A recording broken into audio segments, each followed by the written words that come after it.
up, folks? Welcome to Foreign and Domestic. It is good to be here. Good to see everyone out there popping in. And we are here on this Memorial weekend, and I hope everyone remembers what it's about. So before we get started, I am going to have Jamie, if you would, sir, say the pledge for us, and then we will have a moment of silence for all of those that have paid the ultimate sacrifice. Pledge allegiance to the flag of the United States of America and to the republic for which it stands, one nation, under God, indivisible, with liberty and justice for all. All right. Thank you, sir. Thank you. And if you would join us in a moment of silence.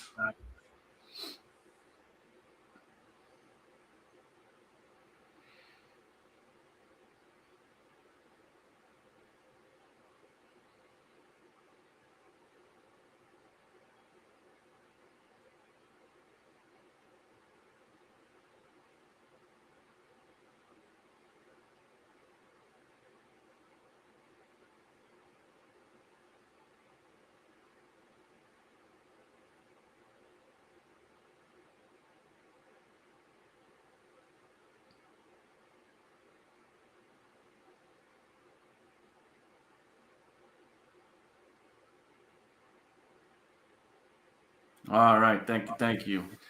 Alan, if you would, sir. Oh yeah, why not? Let's see who we've got popping in so far. According to the good old YouTube participants list, we've got the YouTube auditor, and I'd like to welcome you to my reloading room. Andy 79Z28, happiest guy on YouTube. Kingpin out there, Kyle, Laura Leah, Michael Hurtneck. I destroy names. I don't know why you're having me do that. Rich White, Staff Master Sergeant Bulldog, Tacos and French Fries, Tactical Fud, Tim S. Definitely more to join. Thank you all for joining us. Appreciate it. MCK jumping in out there.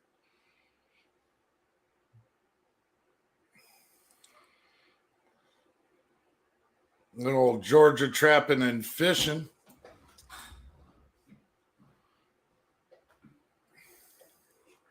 Good deal. All right. So what's going on with you, Alan? What's been happening in your past week? Oh, well, luckily I didn't end up having to work yesterday. So that worked out well. I decided that I'm gonna try and mix things up a little bit. And so I'm acquiring a little bit of equipment to be able to sit and work at the reloading area while we're on the show, possibly. One of the things that ended up happening yesterday is I visited my local FFL. It's a mom and pop shop. It's a married couple that has been operating out of their home for quite some time, and they are getting shut down. They had a ATF inspector walk in and went through like some 2,500 documents. They found a total of 7 what I would call minor errors, clerical errors. If it was any other business, if you made 7 errors in 2,500 accounting thing, that would be applauded. Somebody would be getting a reward. But these people are losing their livelihood. And so it was very disappointing. Very disappointing. Luckily for him, he's got a large following in our area. He's going to be able to liquidate the mass majority of his inventory pretty easily. And I ended up with a Ruger 1022 takedown just to show the guy some love. It's happening. It's happening, folks. When they say that they're going out there and going after the small FFLs and the small mom and pop shops. They're doing it. They're sending them in, and they're for minor infractions, any minor infraction that they can find. They're pulling the FFLs and banning people for life. It's fucking sick. It's ridiculous. So, over the years that I've spent doing this, minor infractions usually incur a fine or a slap on the wrist, and we'll come back in 6 months and check on you again. But it all depends on the IO that walks in the door. And it sounds like he had an asshole of an IO, but I also saw an article, I think it was last week or the week before, where the Biden DOJ is cracking down on smaller FFLs and trying to eliminate them. So this is a perfect example of that. Jamie, Yeah, and how you doing, brother?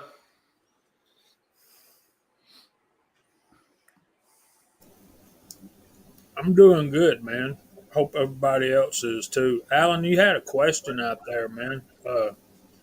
Bulldog asked what kind of minor infractions, if that's something you want to get into. If not, we could do totally understand. But one of the only example that he gave me was on the actual document. He himself had dated it. When the customer John Hancock the document, he did not date it, and that was the infraction. There was a date on the document, but the customer himself did not date the document.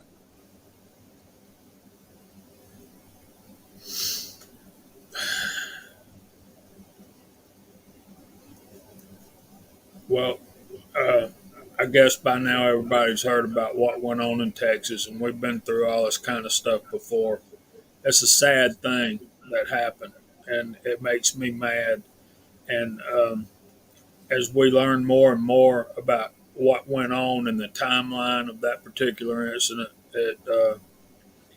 it makes me even madder and makes me wish that I had been there. And it didn't take the president long to start politicizing this, but that ain't why we're here. It's certainly not the time and place this weekend. And we talk about what y'all want to talk about, but golly, man, there's a lot going on right now. It's shocking. And unfortunately, this happens every time. It's a very similar pattern. It's usually an election year. It's usually something going on they want to distract us from, and get something else in the mainstream media going and get your eyes over here. It's very, very sad. Mr. Hot Pot, what's going on, man? How are you doing? Good. First and foremost, I give thanks to all of the fallen soldiers that have given us the freedoms we have. And it's very sad that they are trying to be taken away now. Outside of that, had a good week. I've had a good weekend. Had a good IDPA shoot yesterday, a good USPSA today. Thanks for the invite. I greatly appreciate it. And got a great panel, great side chat. So on with the show.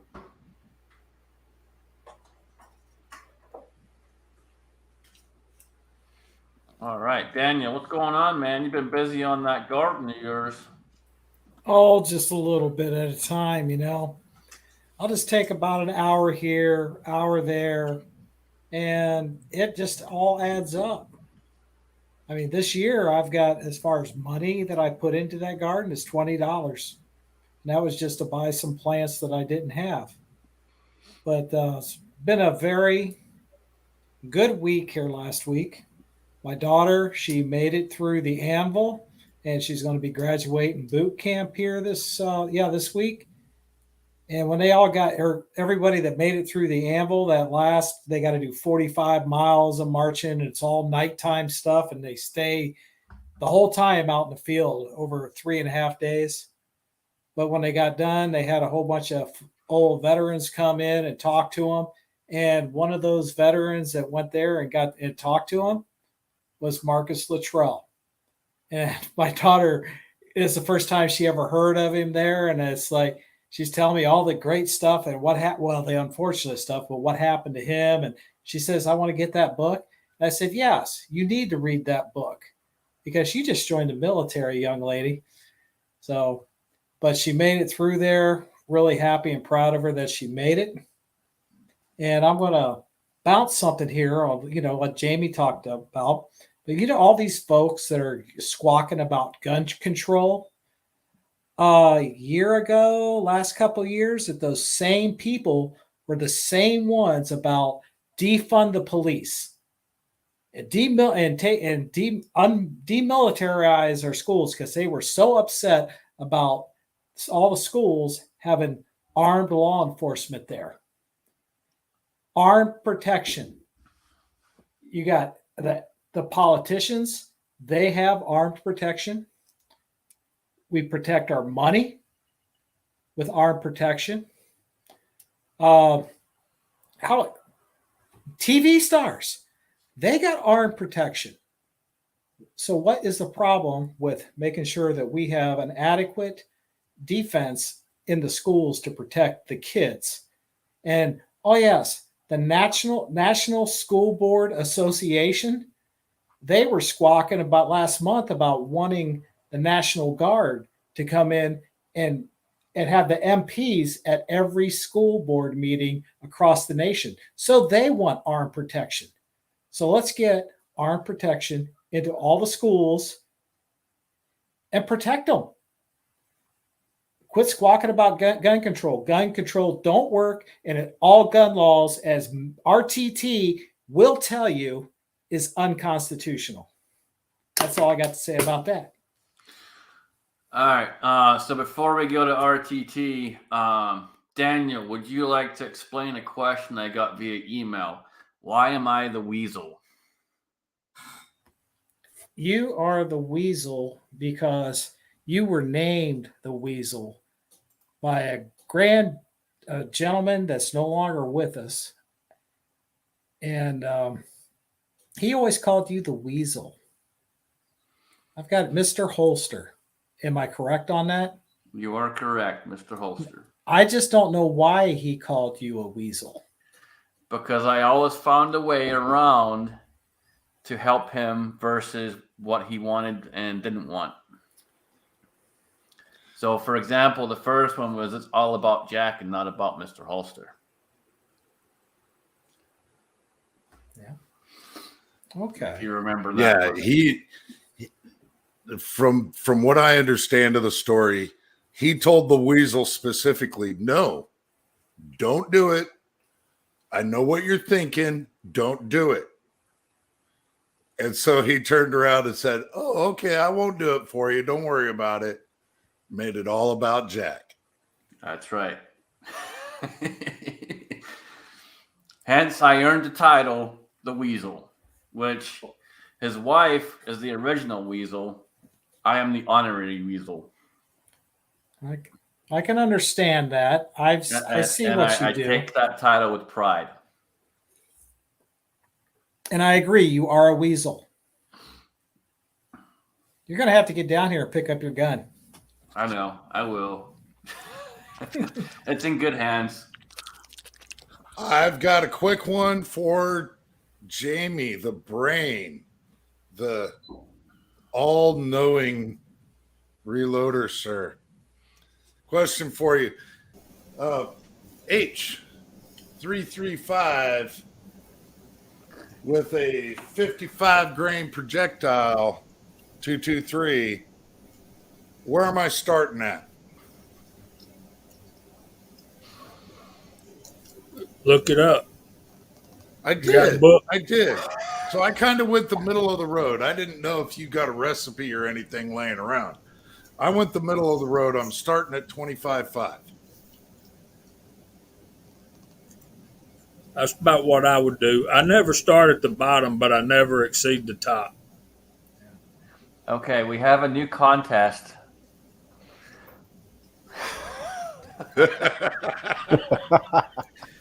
Razor, you spelled ass wrong.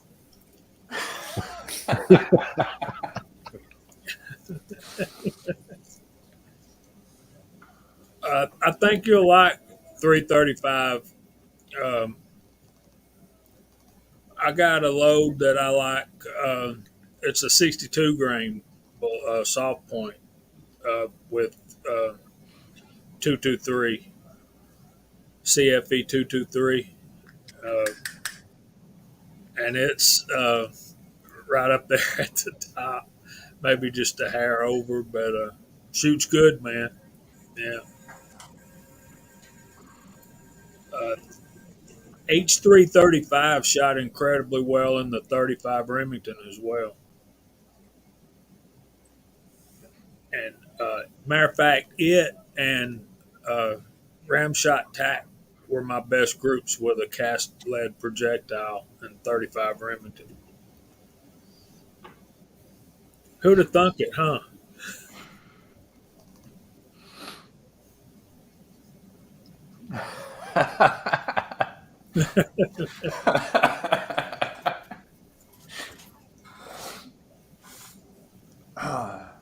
Yeah, they both have about the same amount of hair. I just take care of this hair better than I do that other hair. I have met him, so yes, that's a truthful statement. I would say we can have a contest of guess the amount of brass in his beard.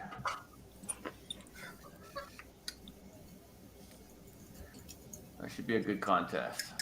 Guess the amount of brass. Now the question is what brass do you put in there? You put 22 brass? You put 223 brass? You put 9mm? What do you put in there? That's going to matter. Let's guess what velocity Alan's going to get with 25 grains of H335 with a 55 grain projectile. What's the barrel length? Well, I can hide a little bit of 22. There's 500 rounds of 22.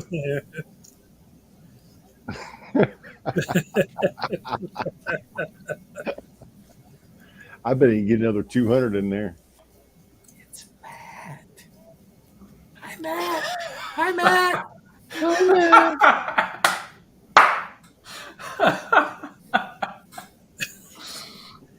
Okay.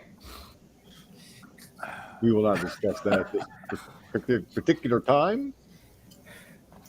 Matt, what's going on, man? What's happening?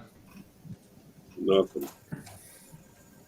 Well, good to see your joyful fucking self.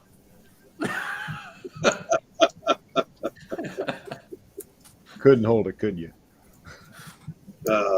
Things are all right. Things are all right. Busy. And you? All right, for the most part, man. Hanging in there. Back to working 2 jobs and just busting my ass trying to make ends meet. Yeah. Working 2 jobs. They Yeah, I'm finally back kicked working you off for- of that first corner. You had to find another one. I'm back working for Rob every now and then, so it's that time of the year, so I'm working for Rob again. So for those of you who don't know, Rob's a contractor, and I work for him as well. So I have a background in a lot of that stuff. So whenever I can get up there and he has work, I'll head up there. This week, Alan, this week we're going to be working on a deck. I've never heard a gal name a deck, but whatever. Must be one of those new modern names. so we're going to guess your velocity of those rounds, Alan. Daniel asked you the length of your barrel.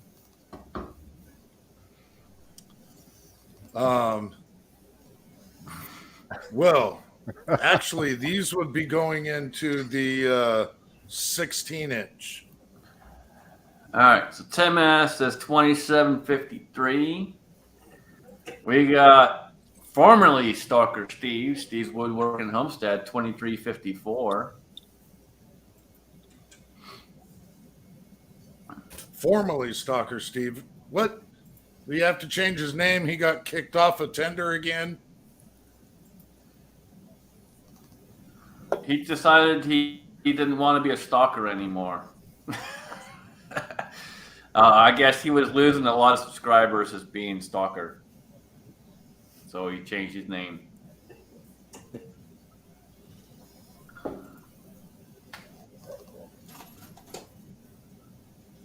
I kind of liked it being Stalker Steve. At least you knew exactly where he was coming from. You know, honesty. I mean, he was honest.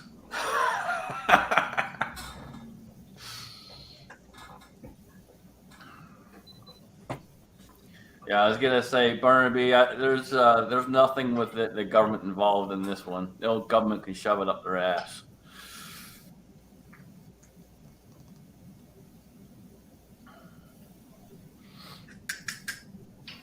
All right, Daniel 2296. Let's see, Razor 2262.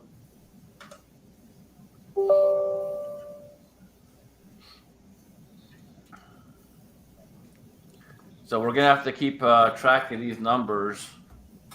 Actually, let me write them down. And once you actually get out to the range, we'll see who's closest. And maybe we'll do a little prize pack. I'll put a little prize pack together. I heard Matt's going to donate a Glock. A working Yeah. one? A working one? Not when we get done with it. I got to get him talking somehow. He's still muted.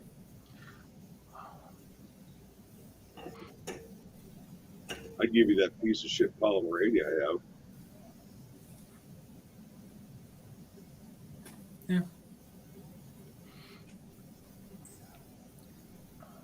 Does it look like a Glock? Well, it's the compact polymer 80, and yeah, So, I give you that. Fucking melt that piece of shit down and do whatever you want with it.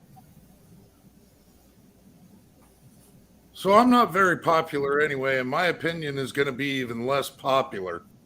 Shut up. But I don't have much in the way of feelings, whatever these emotions are. But one thing I do have is a tendency to lean towards conspiracy theories when it comes to the government. And all of a sudden, we're getting more school shootings. All of a sudden, they're pushing so much more gun control. Why is it that we don't have these school shootings and mass shootings when they're not pushing gun control? Even though they almost consistently are pushing gun control in one way, shape, or form or another, but when they're hard at it, why is it that we see more mass shootings, school shootings, everything that is just fueling their fire? I think the question is, why do we see more mass shootings and school shootings when Democrats are in office? Well, it's election times again. We're in midterms, and every time, if you go back and look in history, it's always during election times. It's always during something major event going on that they want to cover up and hide up and put away in a basket and distract the people.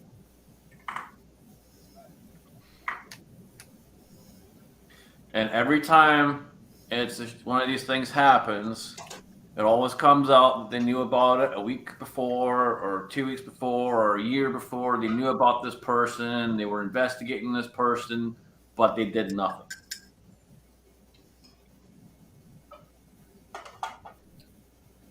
I've said it many, many times over. It's a system failure, not a gun issue. Well, what makes them think they were actually investigating these?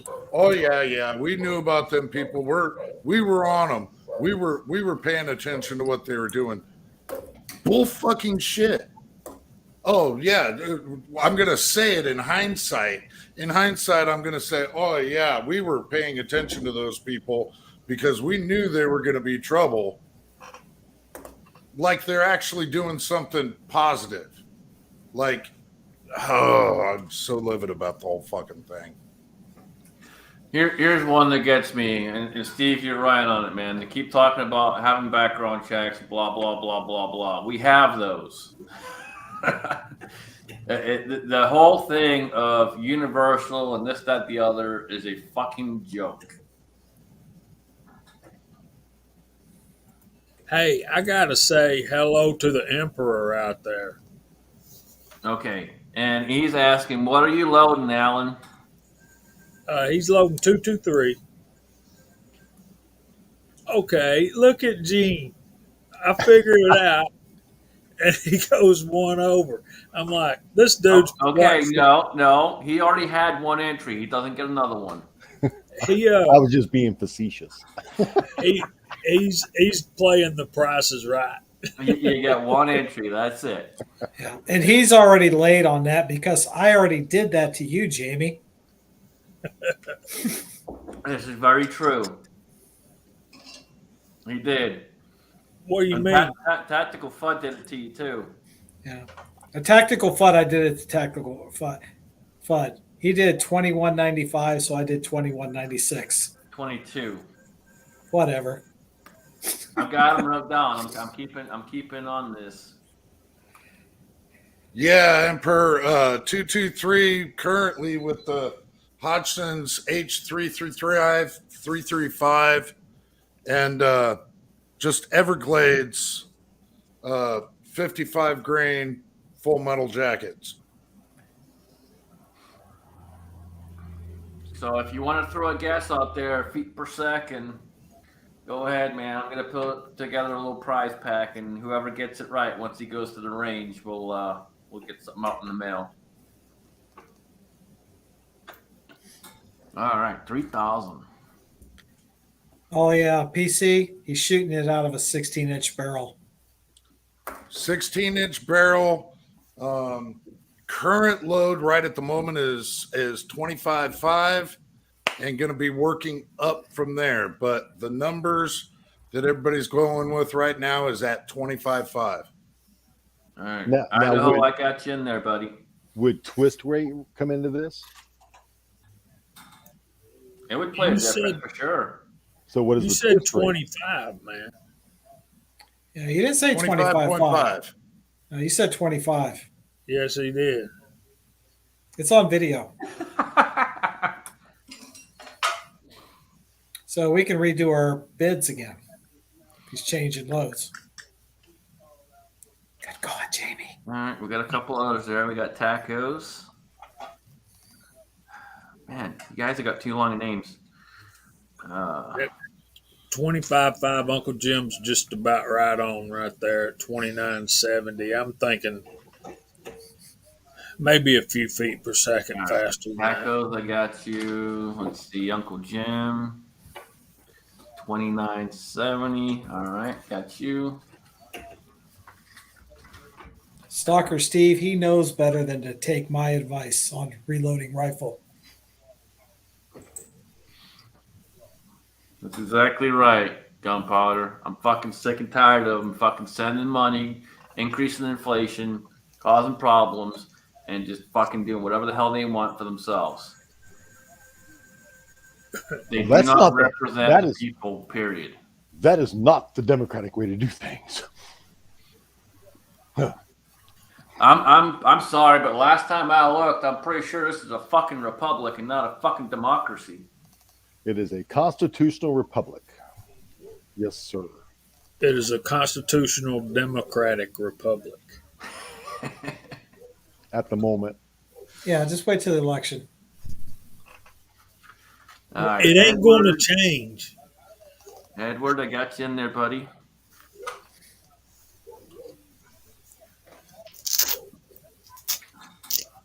My prediction is it'll change when the world crashes.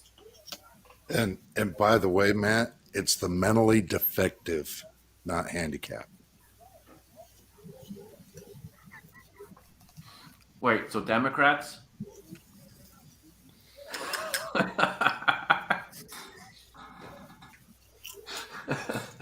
I just know we're not allowed to use the R word anymore. Okay, what? I said I just know we're not allowed to use the R word anymore.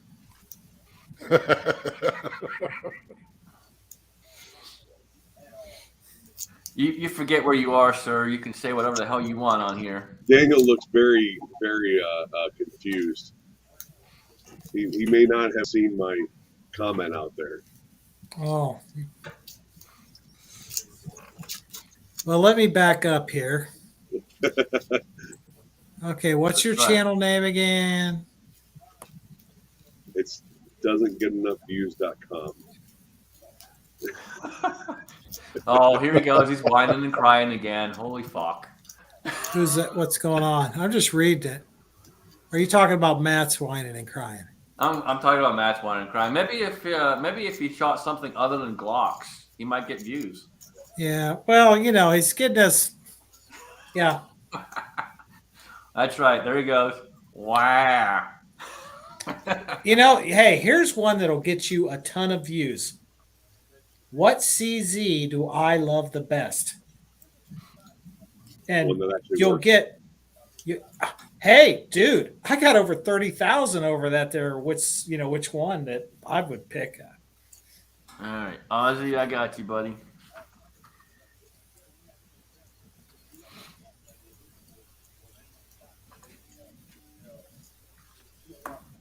Pick. Hey, do a comparison all your Glocks and stuff, and which one you hate the most. You know, if you did the Glock hate video, you might actually get a lot of views. I've done a bunch of them. I could put 10 of them. Okay, do one on CZs. All You right, see, link Garage you, I Guy got you, even brother. seen mine. Hey, Miss Kitty. I was Oh, asked. well, I actually, just figured out I can't.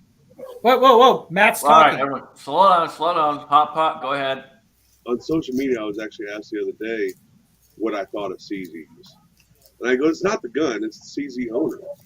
I said, they're much like vegans. You know, in the first 5 minutes, you know they own a CZ because they just can't wait. They're like, I have a CZ! You know, they just can't wait to tell you. RTT, I hear the same thing about 6.5 Creedmoor. My 6.5 Creedmoor. Well, my 6.5 Creedmoor. Well, my 6.5 Creedmoor. And 357 SIG owners and 5.7 owners. Yeah. There's so much hate in here. Damn. You'll So- never hear hate against an old school Smith & Wesson. Speaking of us SIG fans, SIG announced the P320 X10. So us SIG fans and 10 millimeter, finally the gods have given us the tool. Is this a non-hand grenade version? Yeah. Are you going to Well- be the beta testing boy? I would more than be welcome to. They can send me over. I'll be the beta tester. I'll be happy to. Lab rats get paid. At least with cheese. Yeah, but the problem is they're going to put him in the maze first. Oh, that maze called customer service. I am interested in the X10. I like 10 millimeter. I love my Smith & Wesson 10 millimeter. The new one, the 2.0, fabulous. Love it. Great shooter, accurate. Knock on some wood. Haven't had any failures yet.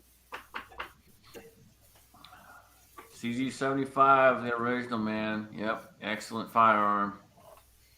Love it. Yeah, I absolutely love 10 millimeter. I just dig it.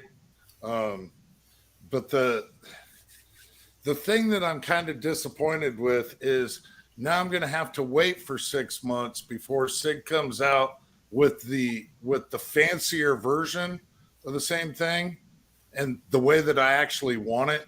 Basically, I want a P320 AGX X10 Pro. Yeah. I want the name of the gun to be longer than the gun.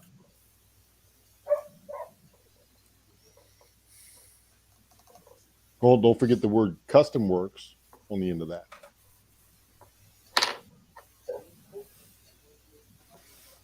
Well, not only you have to wait for that, you have to wait for the second or third generation of that for it to actually function properly. 125 engineers employed by SIG, and yet they still have to use the public for beta testing. That's it. We are the beta testers. That's what's one thing I really dislike about SIG. We are constantly the beta testers.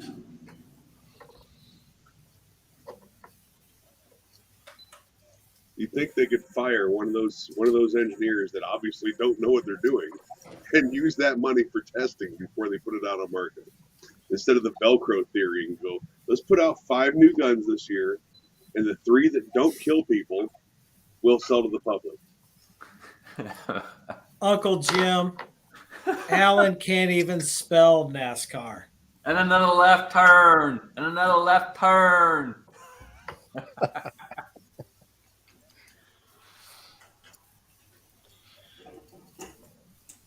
We got Pat out there. Good to see you, man. You know, if they came out with that long name and stuff, Alan would just have to go out and buy himself one of those shooting sponsor shirts that you make yourself so you look cool at a at a shoot. All right. I think Mark Thomas just took this to a whole nother level.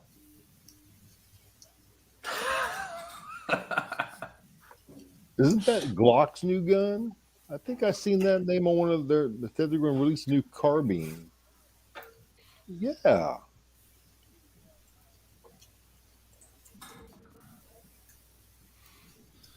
Well, I mean, at least they actually name their pistols. They'll put a name to them. It's not just G and a number. 1, 2, 3, 4. Yeah, what happened to That's unimaginative. That's unimaginative. I can imagine. You know, what would you call a G17 that came with stuff that you actually need, like a good trigger? How about sights? Did a SIG guy just say that Glock has a bad trigger? Oh my God. You haven't shot many SIGs, have you? He's But actually SIG is shot a lot of modular. SIGs is modular. They just drop in all the parts. That way they can sell you a whole new gun after they sold you the first one. Glock and their whole safety fucking dingus. I couldn't Yeah. hear. I said Glock and their whole safety dingus, the little fucking dingus bullshit. Oh, the trigger blade? Yeah. Oh, Yeah, everyone calls it a dingus. I don't know. Except Glock guys. They call it a blade. It sounds cooler. no, actually, when I reviewed the Tango Down flat face trigger, the Vickers Tactical flat face trigger, I called it I said the Glock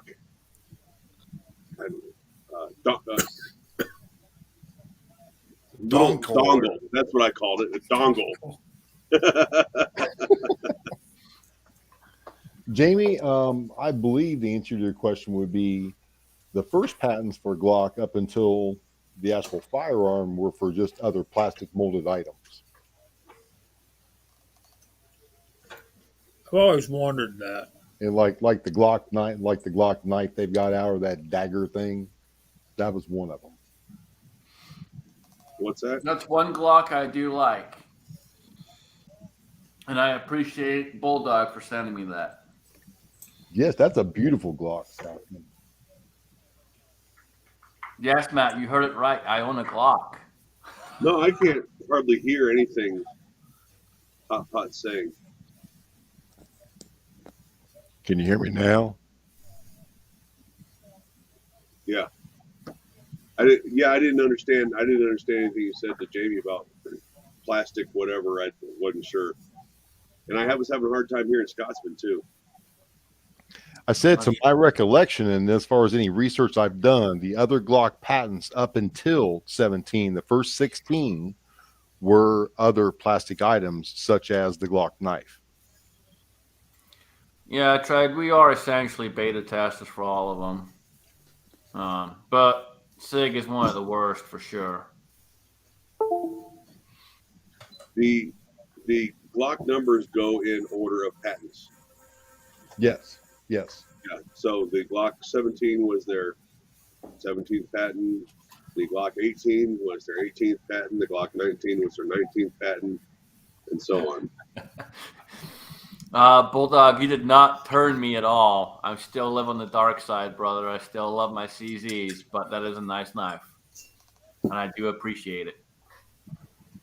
What do you have? He sent me a Glock knife. 9mm? Just so that a Glock knife. A Glock knife. I sound like Yeah, a Glock 9. I can't hear anything for some reason.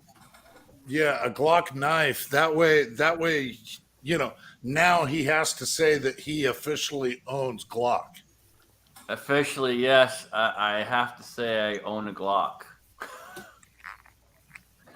I think Jamie needs a CZ. Jamie? Yes.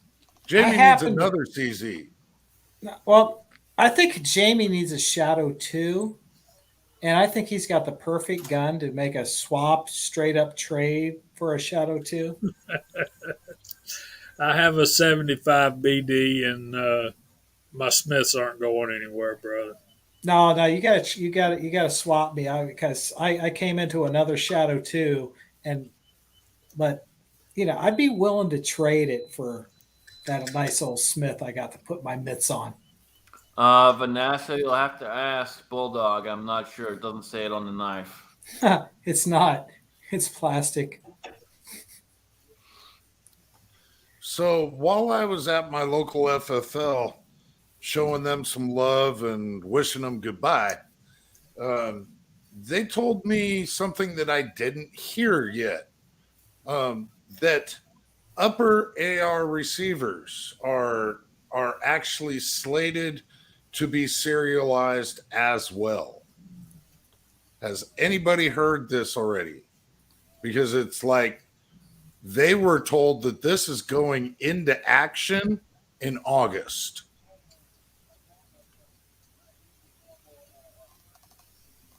I heard they were pushing it. I didn't know that it was. I guess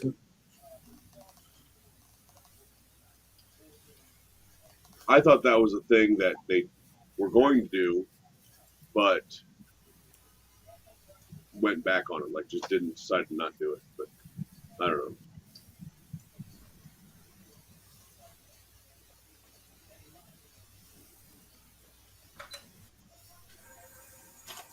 yeah, that would just be. I mean, they had some arrow receivers there and some arrow uppers, and they're like, hey, you might want to pick up these uppers while you can before they become serialized. I'm like, what the fuck are you talking about? They're like, They've been talking it's about going to doing drop this in for- August. Watch, they've already made it happen. They've been talking about this for years, trying to serialize uppers and serialize other parts to make them essentially a firearm, to just make it harder is basically what they're trying to do. And the guy was using good salesmanship on you there, Alan. That's called impending doom. Buy it now because it could be gone tomorrow. Well, they've been trying it for years. Like I said, it's been out there and it's constantly thrown out there. But the problem is, if you look at the definition of what they call a firearm, the upper does not fall into that definition, and so they cannot do it. And they've tried to change the definition more than once, and they will keep trying until they can. And when they do, it'll be a lot harder to get certain things.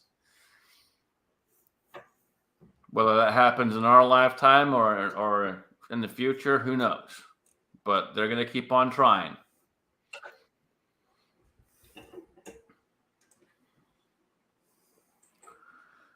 Obama was the greatest freaking salesman we had, dude.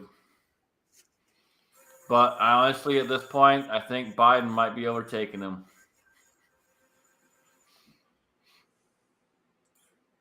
I will tell you, Obama, there was, I did a lot of sales, man. A ton.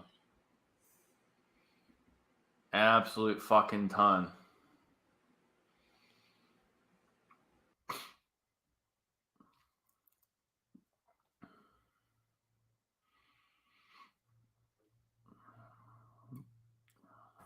Weasel, Scotsman, and that daggone internet connection. It's not me. Weasel. Oh, well, who's That was gone? Alan. Alan. That was Alan. Uh-oh. Yeah, Barnaby, you're right, man. It's watch out. They're trying to push this whole monkeypox bullshit. And if none of you have done any research on monkeypox, it's if you take it up the rear. So unless you're taking it up the rear, you should be all right.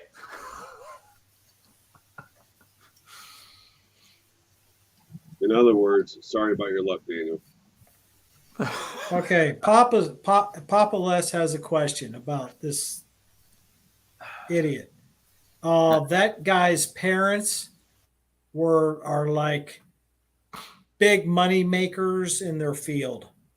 They're Okay, well, big-time here's the thing with professionals. this too. You got to take this for what it's worth as well, because a lot of these the media outlets are saying this, but they're also putting the wrong ammunition type. They're putting a lot of different things out there that are not correct.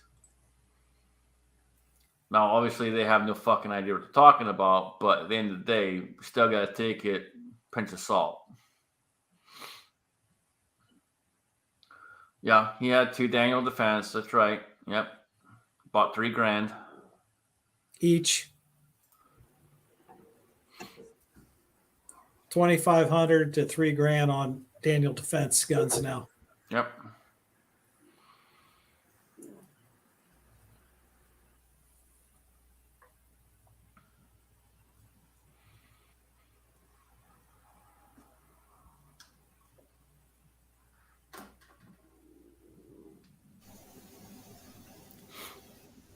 Gene, tell Mark with a C your email address. Reloading from the hot pot at gmail.com. Yeah, so Mark, that'd be I'll type it in here. probably easier to for you to contact him.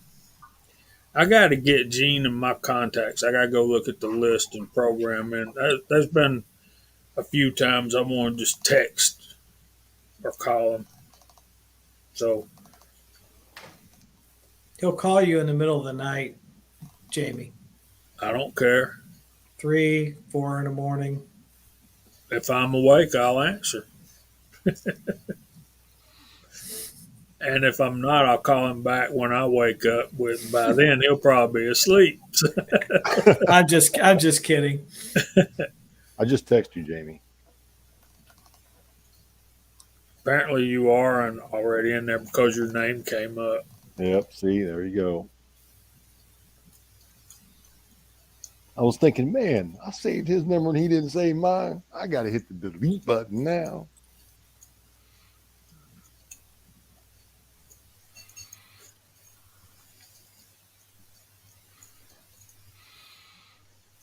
And for those of you who haven't heard of Dr. Malone is one that's actually out there fighting for us.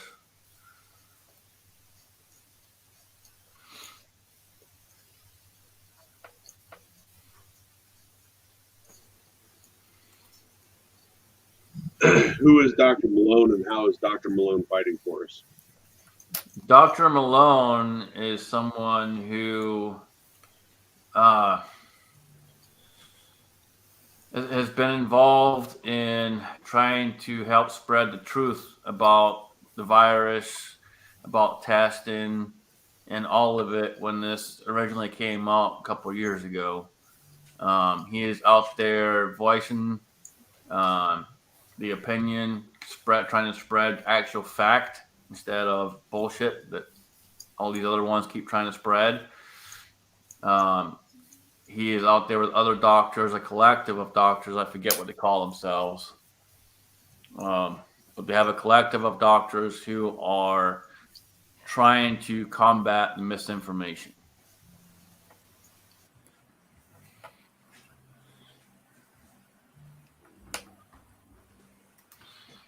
All right. Got you, Papa. Oh, West Covina.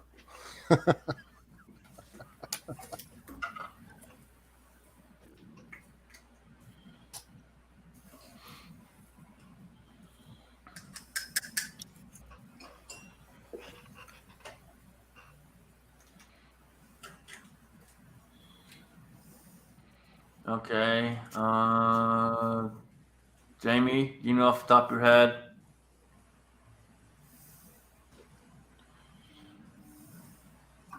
That's one for you, man. I don't know off the top of my head.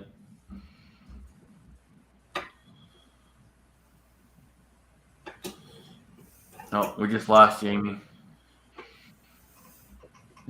He just texted me his power went out. Steve, hang tight. I'll have to look it up. I don't know.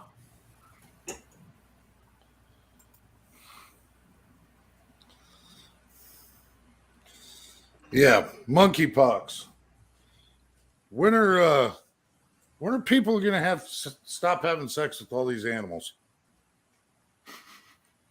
So the smallpox. Gene, I asked you that question. I'm just looking at here, like Vanessa Kitty said, the smallpox vaccine will work. Hey, me and Jamie are safe. We got those we got those scars on our shoulders where they gave us those.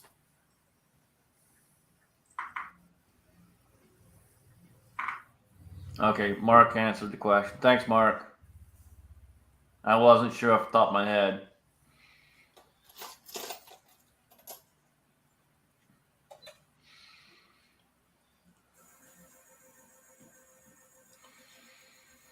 So, Matt, what have you been working on, man?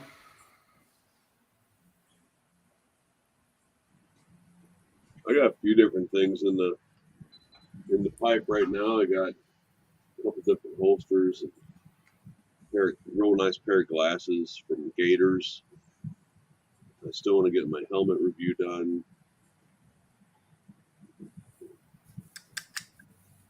Got another LPVO in the other day. Just put a comp on my Gen 3 G19. Try it out. And that's sort of where I'm at. Spent the day yesterday working with a bunch of people and room entry and room clearing. That's what I did all day yesterday.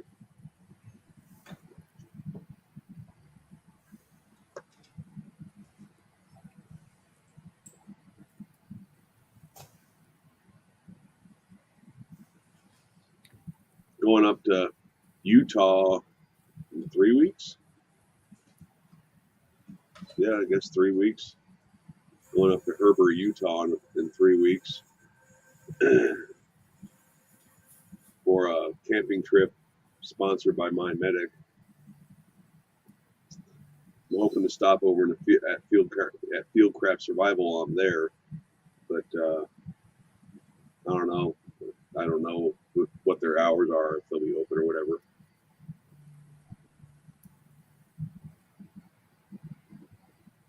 Chris Winsett's asking you what comp. Agency 417. Agency Arms 417.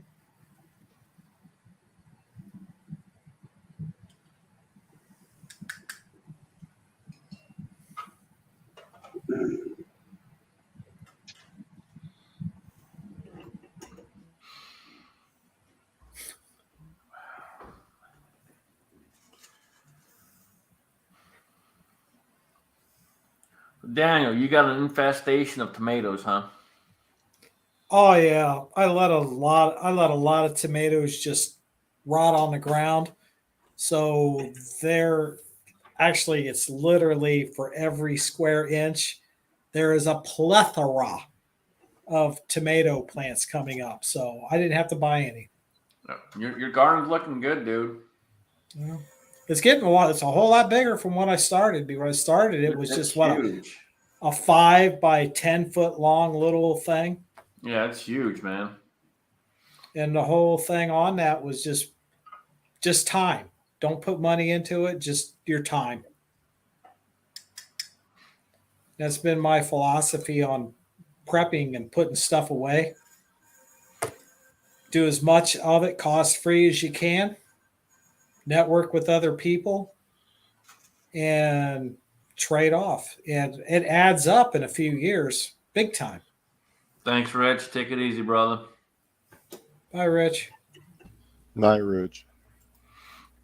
I mean, a young kid I know, he's raising chickens and stuff, and right now his chickens are laying like 30 eggs a day.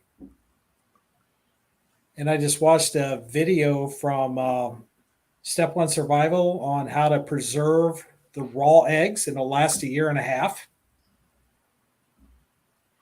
Nice. So yeah, oh yeah, get a little pickling salt stuff, and mix it up. Know how to do it. Put it in a jar. Good to go. You're going to eat.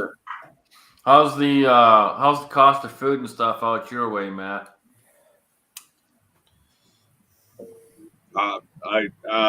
It's going up, just like anywhere else.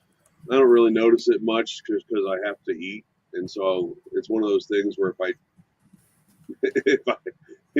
if I sit there and ponder on it too much, I'm just get myself more pissed off. So I just go to the grocery store like normal, and it's gone up a little bit. Maybe 20%, something like that, 25%. Yeah. Groceries and gasoline are the two things. While I may bitch every once in a while about gasoline, I just don't pay attention because it's two things that you have to have, and bitching about it's not going to change a fucking thing. And so I just get what I need to get. I'm not going to stop eating because groceries are expensive, and I'm not going to stop going to work because gas is expensive. And so it's Right. just two of those things that I don't pay attention to the fluctuation of prices very much, just because I can't do anything about it. So it's gone up a little bit, but I'm probably the wrong person to ask about like how impactful it's been and stuff like that because I just don't pay attention. Gotcha. Jamie, we had a comment out there from Bulldog. You want to talk about what we got going on for Willie? I'll talk about it for a little bit. We're wanting to do a fundraiser for Willie's family, help pay for final expenses and ongoing expenses. We're going to be, we will have some incentives. We're working on how we're going to transfer and record the money situation right now. As soon as we get that figured out, we're going to kick it off. Our goal is going to be $4,000. There's going to be two.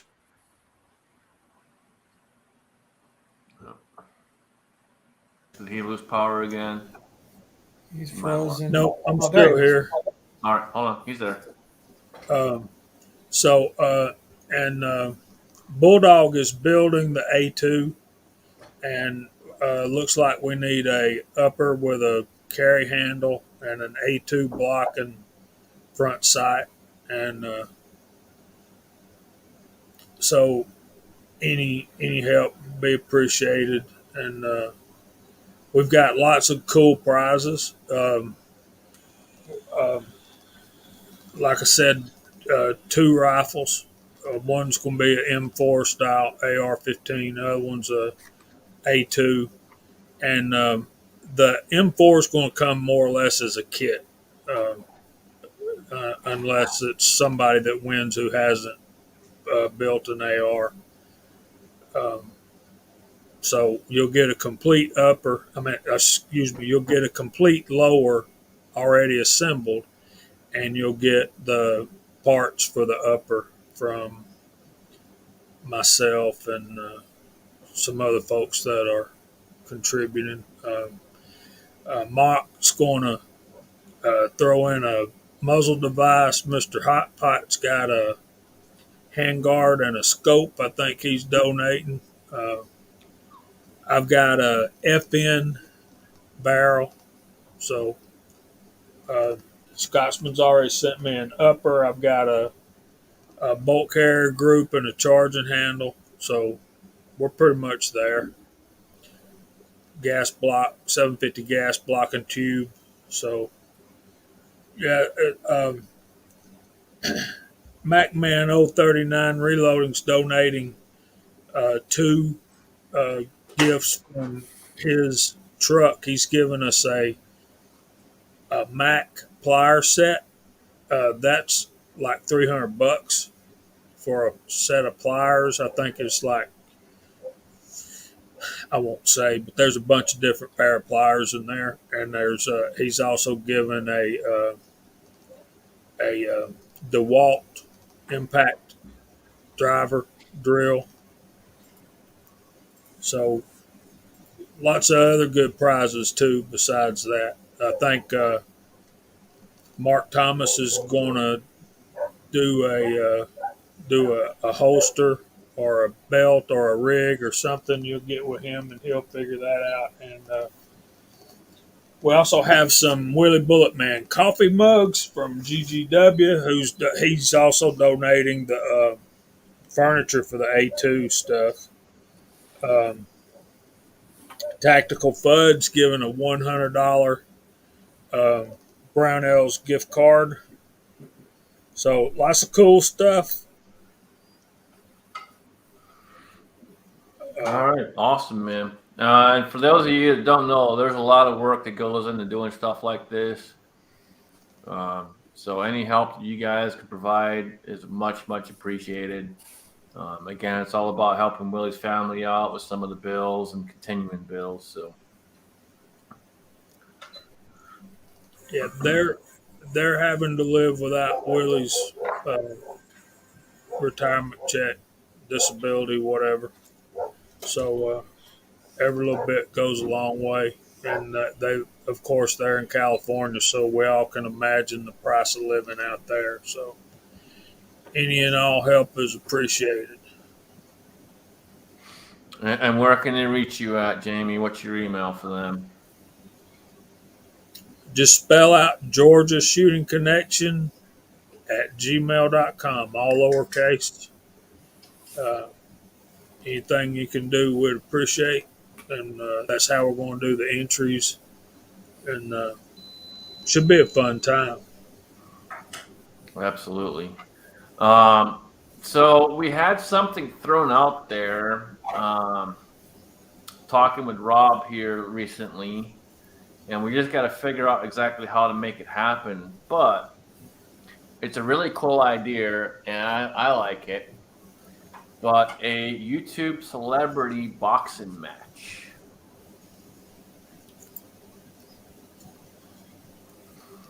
So we get a bunch of us together, and basically people can donate, and we'll pick a charity and have a celebrity boxing match.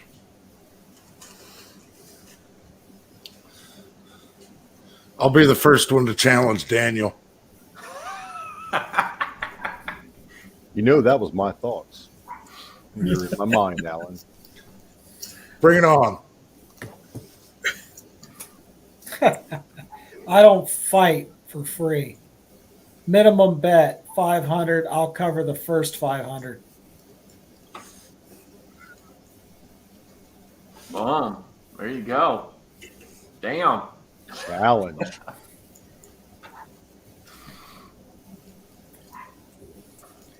Scotsman, He don't know. Vanessa, I don't know what the ring is going to be yet. I have no idea. This was just thrown out to me last week, and I thought it was an excellent idea. I was like, hell yeah.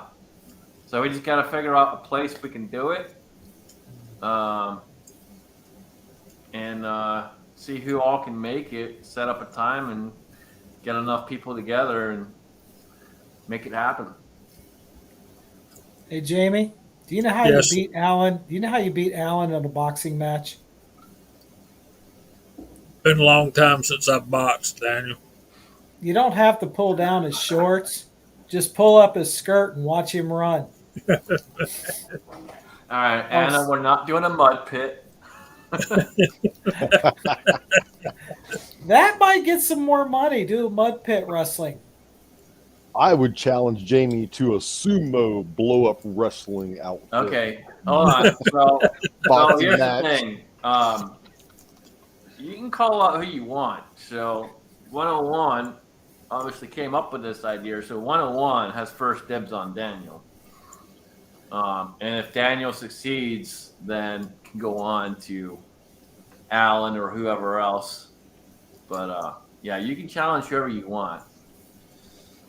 We thought about another way of doing it too, of involving you guys, and having certain colored, like snooker balls or pool balls, just two colors, and we pick the colors, and they go in a bag, and you pick one out, and if you get that matching color, that's who you fight.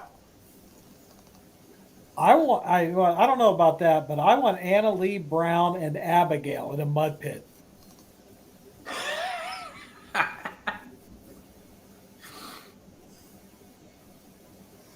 All right, so Abigail and Anna, are you up for it? They do agree with each other out there. Mud pit, you two, mud pit. It was your Jell-O. suggestion, Anna, so you kind of put yourself in it. Mac and cheese, whatever.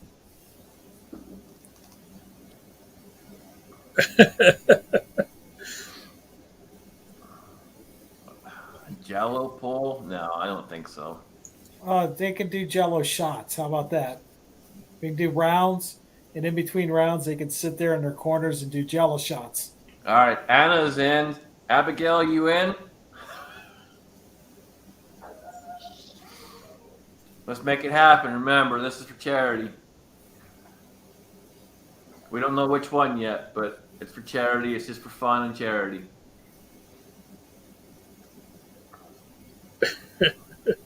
Oh, yeah, Daniel, I forgot to mention, 101 would like you to bring a goat. Oh, here.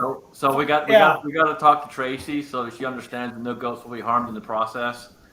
All I gotta do is hand 101 this plastic thing full of cookies and have him shake it, and he will be attacked by 13 goats.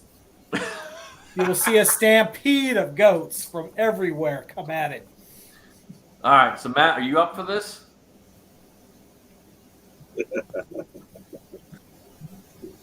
Yeah, probably not. Oh, come on. Man, I used to fight for a living. I'm not going to do that. It's for fun and it's for charity. Come on, dude.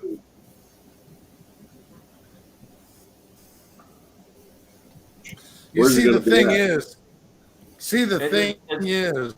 It's is probably going to be I know here in about Ohio. how. It'll probably be here in Ohio. We're going to have to figure out a spot. There's a couple people I got to talk to potentially for places we can do it at. And then we'll figure out a date when we can get enough people together. I'll tell you what, and if I just happen to have a surgical procedure during the time, I do have somebody that can step in and take my place. No, And don't worry. no excuses. Don't worry. No, if I hey, this surgery, I got to get it. If I have to step out because of this surgery, how would you feel about fighting a preacher, a pastor?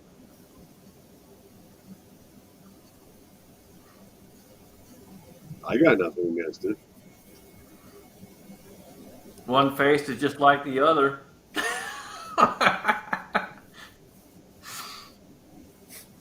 He's a martial arts instructor, and he fought MMA for many years. Oh, so he doesn't box. Yeah, I fought MMA too. That's what I'm talking about. Yeah, And you might box. He ain't boxing. was in martial arts for quite some time. Yeah. But yeah, And he's still in shape.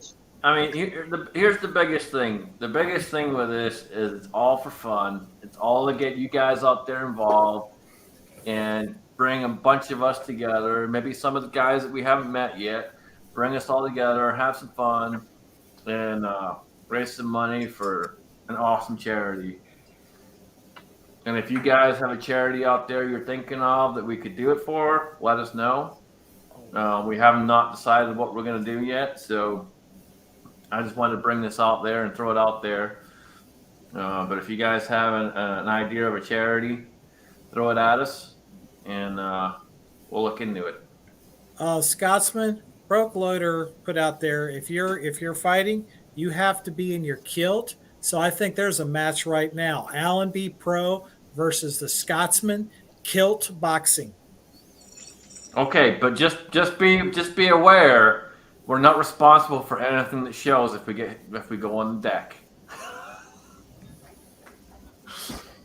I mean, It's probably not going to be YouTube approved.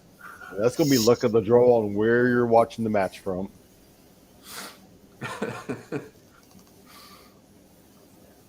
see, Scotsman, though, is a trained fighter. I just have fought in bars for fun. Bulldog, that's an excellent suggestion. The problem with involving weaponry is it can get nasty. Even if you're using wooden weapons, it can still get pretty nasty. And using something like a foam weapon or like that, it's not going to be any fun. Get switches. Just make sure you got eye protection and go out there and get a switch, but the switch can't be any thicker than your little finger. Idaho, it's on. I challenge you. Bring it. Could do one of those slap matches.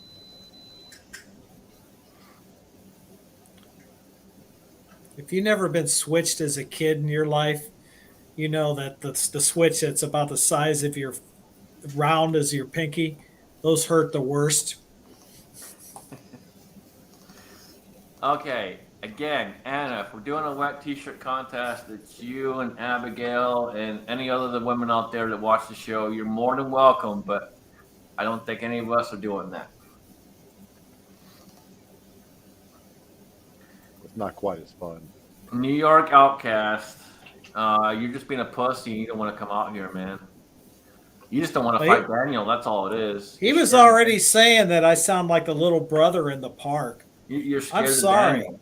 You're scared, man. You're scared. I used to have to fight my brother's fights. Rumble, young man, rumble. So, Alan brought up a good point. Some of us are trained. But here's the thing with that. Again, this is for fun and this is for charity. We're not out to kill each other. We're not out to beat the living shit out of each other. We're here to have fun and just a friendly sparring match. That's it. Whoa. I only know one way to fight, and that's to win and not get hurt in the process. So you injure your opponent straight out. If I'm fighting, somebody's going to get hurt. Bulldog, that's not going to happen, brother.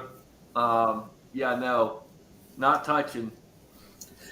That's the way they do things in Louisiana. You're a sick son of a bitch. I love you, but you're a sick son of a bitch. Not going to happen. Well, he is retired military, so. I know. That's why I like him. Buddy. We're all, I got the the same way he is, dude. I get it.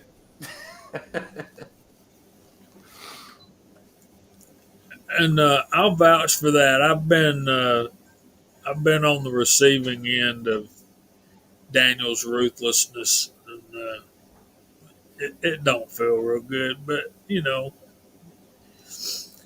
um,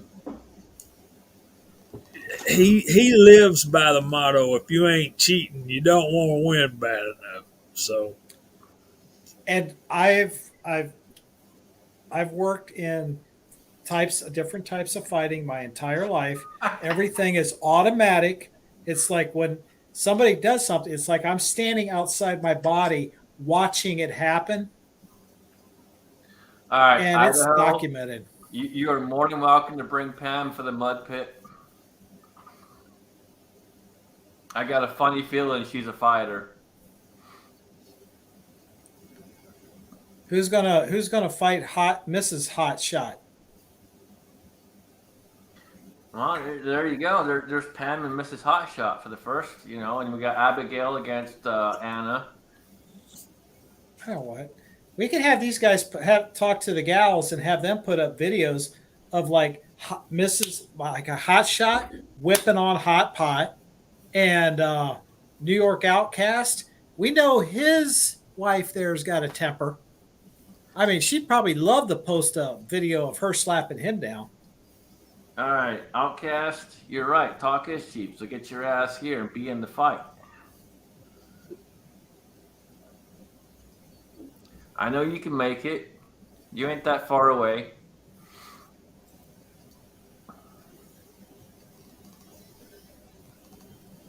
Potentially where I'm looking at, we could camp as well. So it'd all be set up to where you can camp and all the rest of it too. So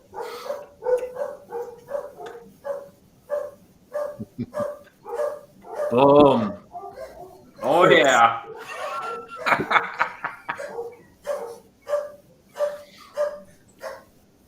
Bulldog, it's for charity and the girls. Outcast. I hear you, Ozzy.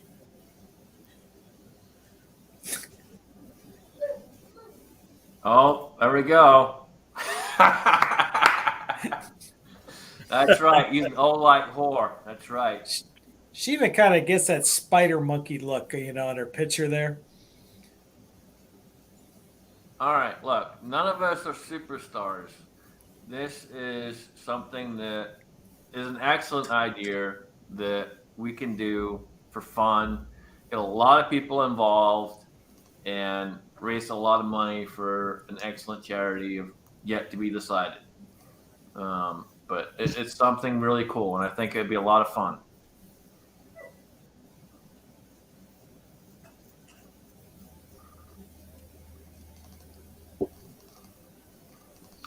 Alan, you want to go through the chat, man? We've been going just a little over halfway. Oh yeah, like hour and 20 minutes into this thing, and according to the YouTube participants list, that is telling us that Abigail is gonna kick Val's ass. Annalie Brown, Firearms 101, Idaho Rogers, USMC, New York, Outcast, Ozzy Osbourne out there, Papa's Place, thank you, sir. Staff Major Sergeant Bulldog. We've got Tim S., Vanessa Kitty, West Covina Dodge, and for some reason, YouTube kicking people off the list. Wow. Tactical Flood out there, Idaho Rogers, USMC. Man, Tim S. was still out there. Now I'm having to scroll because the YouTube auditor thought, hey, I'm going to fuck with him. Well, you know what? Fuck you, YouTube auditor. Oh, golly, man. You're right, boy. The YouTube auditor can kiss our American asses and go fuck yourself while you're at it. That's right. And I know Jamie's just his ears are burning like crazy, going, "Oh my god!" What was that shirt I sent to you, Scotsman?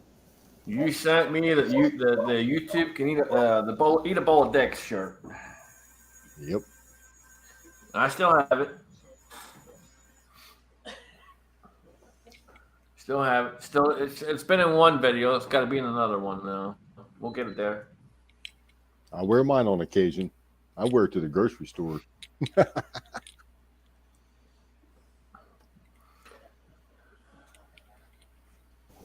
You got a serious bet there, Scotsman. That's like $150 bottle. Oh, that's way more than that. That's way more than that for 24. Oh yeah, it's up there. That's up there. That's well over 50. All right, Idaho, you're on, man.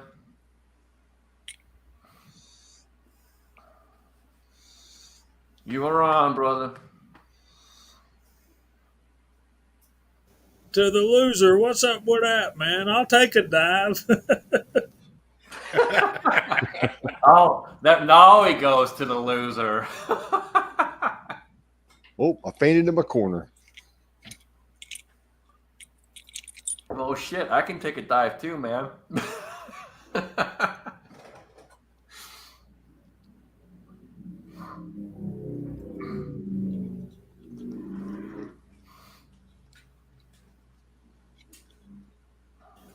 That would almost be worth taking a dive, wouldn't it? Fuck, for a 24 year? Absolutely. That's if you've never had that, it's beyond freaking tasty. And yeah, I'd take a dive for that. Matt looks kind of bored. You ever tried a good scotch? Yeah. Yeah, I just stopped drinking like 3 or 4 years ago.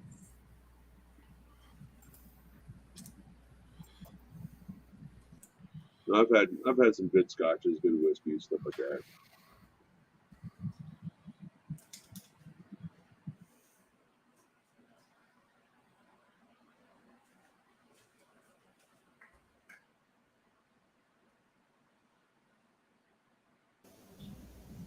My pooches are out there raising all kind of sand, so um, I'm trying to keep muted, but at the same time, Scotsman, how much 44 have you loaded? Um, Overall or what? I'm talking about hand loads for 44 special and 44 magnum. 44 mag. I've loaded a bunch. So, 44 special. I haven't done yet. I have all the stuff to do it. And a big thanks to Willie and Lakeview Outdoors. Both of those two helped me out as far as having been able to do both of them. I just got to set them up for 44 special, but I've done a ton of 44 mag. my new Blackhawk is a 44 special, and I'm saving up for a 44 mag rifle. But I've shot enough 44 mag in a handgun, I think, so I'm gonna be comfortable with that, I believe. Tread put out a couple of videos of him and his pudding. I don't know if that's his daughter or his granddaughter or niece or nephew, but that little girl shooting that 444 Marlin. And yet you've shot it, Scotsman. That thing, yeah. If you think 44 mag packs a punch, try 444 Marlin. That is just, it's like 357 maximum except 44. And it's a heck of a round. And she takes it. She handles it well, man. She said she loved it. Thanks, MCK. He's seen my revolver. Oh yeah, dude, it's awesome. It's I've done a good bit of research on it. It's not your run of the mill gun, so I'm pretty blessed. I'm glad you were able to get it, dude. Yeah, and I appreciate your help with that as well. So can't wait for you to get down here and shoot it. But CW found me a deal on some 44 molds, and then 6-shooter Texan made one and sent it to me, and I've got some rounds loaded up, but I hadn't made it to the range to shoot them yet. But I'm hoping to do that tomorrow. Um, so I got a mold that I borrowed from Kyle. I got 3 that I bought off of CW, and I got the one that 6-shooter Texan made.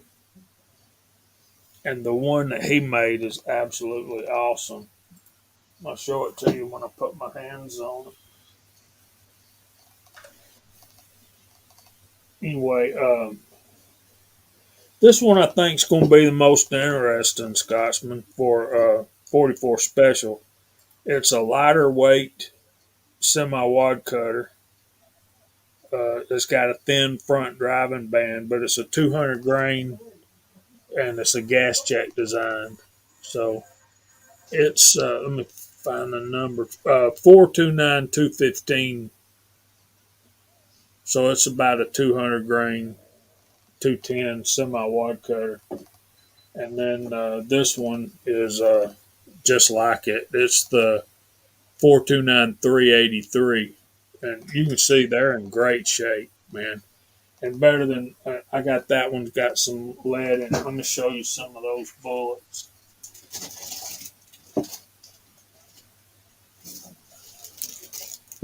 Yeah, it's these. And it's very similar to that Lee 240 grain. Check that out. There you go. Hang on, I'll get you up there. There we go. 1 lube groove and a crimp groove, round nose, and a plain base. That's going to be a nice bullet. I still got powder coating to do. I have And this one. I'll be sending you some powder coat. I got a few people that was going to get some of this powder coat, but we got some powder coat that I'm getting from work that it's going to be kind of like high-tech coating. So you'll just have to play with it and adjust the temperature and time and figure out exactly how to make it work. We'll get it figured out. Check this out, Scotsman. That's the wrong bag of bullets. So look at this. Hang on. Look how thick that sprue plate is. That's got to be a 1/4 inch. That's a It good looks like an looking board. NOE. It's a semi-wad cutter. It's about 230 grain. It's a slick-sided, no lube grooves, and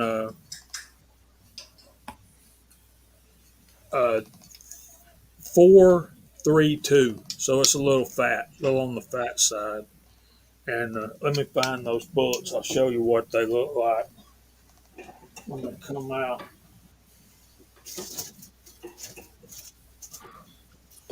Daniel, you got a question out there.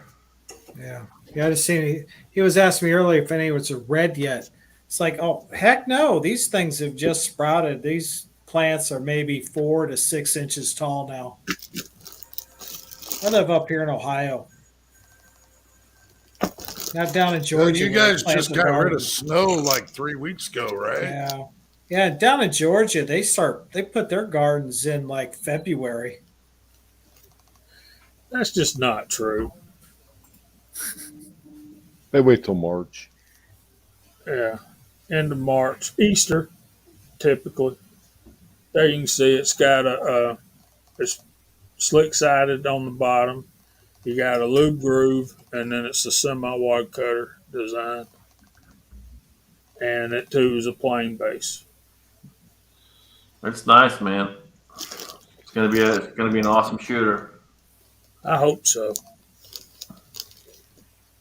And the reason I was asking how much 44 you've loaded, I was just texting Leadsmith and asking him what his favorite 44 special powder was, and he likes Bullseye. He likes number 5, 2400 for the heavy ones. I was gonna say for Magnum, I use 2400. It's a great powder. It drops excellent as far as consistency of grain weight, and it's an excellent shooter. Very, very accurate. He says he likes Red Dot for standard pressure loads, but Bullseye for target because it meters nice. And he likes Red Dot and 45 ACP as well. Alliant number 5 for higher velocity within standard pressure, and 2400 when he wants to go to almost Magnum velocities. 2400 is a great Magnum one. Yeah, that's the one. Well, Elmer Keith used it a lot in the special, but he blue guns up too. So, Well, Elmer was the founding father as far as some of that goes, and we know that. absolutely, God bless Elmer. amen. So Matt, So- have you shot a lot of revolvers in your time, or are you strictly more on the whole polymer Glock? No, when I was 12, 13, 14 years old, I was shooting a combat range, a SWAT combat range at the time, with a 357 Magnum revolver and 2 speed loaders. That's what I was doing for competition.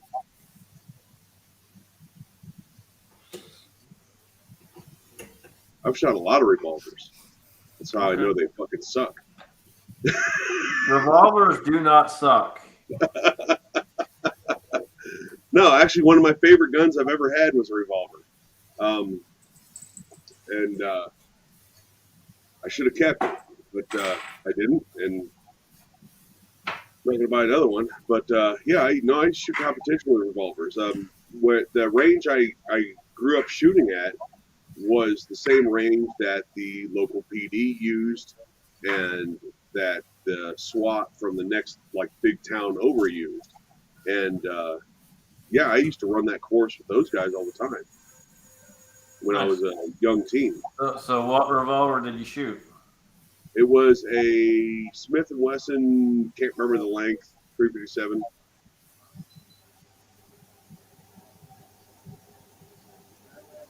I can't remember the barrel length right off the top of my head. I want to say it was 4 or 5 inches, 4 inches, something like that. Leather holster, 2 speed loaders.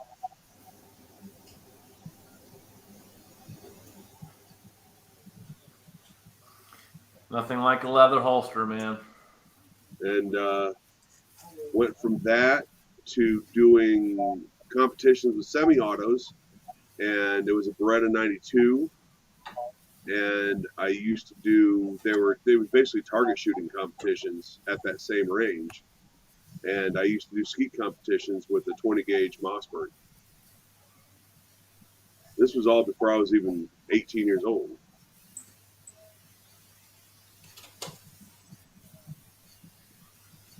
That's awesome.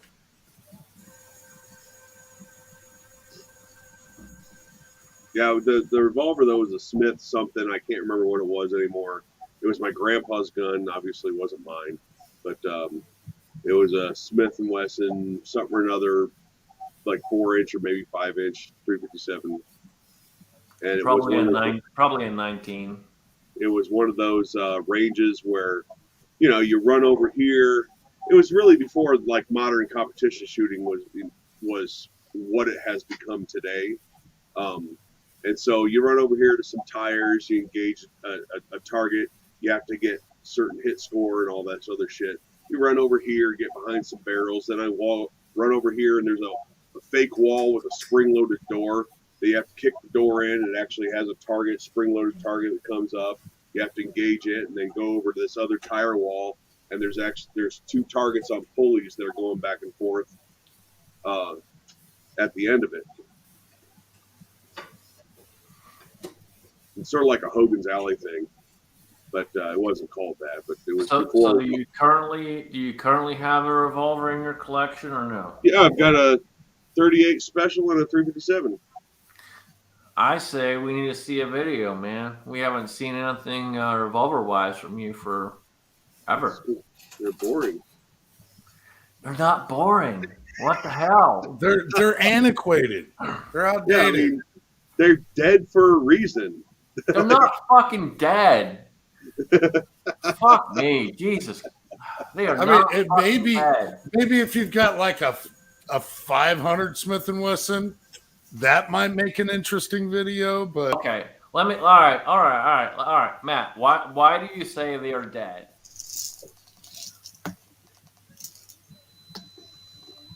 Do you want the whole list? How long are we on here? Let's go. I want to hear it. Like, I want Like, to hear your reasons we- as to why revolvers, in your opinion, are dead. between capacity, reload speeds, ergonomics, I mean, weight for the size. I If mean, they he do can keep malfunction- going, but If they do malfunction, that means they're broken. Like, you have to take it to a gunsmith to get it fixed. It's not, there's no like immediate action to get it back in the fight. So it's very rare that they break. Number one, That's not true at all, and you know that. it's rare. Depending on what you have, it is rare. Okay, Yes, maybe depends on what you have and how much you shoot it and all that. Yeah, other stuff. yes, they break, but it is rare. Compared to a semi-auto, it is rare. Well, break or malfunction, because that's 2 different things. Both. I made the statement that if it malfunctions, that's because it's broken, which is I think is a pretty fair statement for revolvers versus semi-autos. It's You know, rare that they do both. It's rare that they malfunction, and it's rare that they break. It just depends on what kind of revolver it is, but it's rare. Now, when it does malfunction or it does break, yes, it's usually something pretty big and something you're going to have to either go to a gunsmith for, or if you are well versed in what you're doing, to do yourself. Right, but an immediate action like change the mag, blah blah blah, all that stuff. Tap rack But bang. as far as reload speeds go, as far as capacity is always one that makes me laugh because people always bitch and cry about capacity and they want to carry fucking 30 fucking rounds and this, that, the other, and blah, blah, blah, blah, blah. Just because it's smart. why wouldn't I I'm want not to carry saying 30 it's not rounds? smart, but if there's nothing wrong with carrying a revolver and knowing your firearm and knowing that well that you can reload fucking fast with it. The skill level it takes to reload a revolver as fast as it does for a mediocre gun handler to reload a semi-auto, that you You're act right. as if It is. you It- act, you're- you, no. you act as if a revolver reload is something that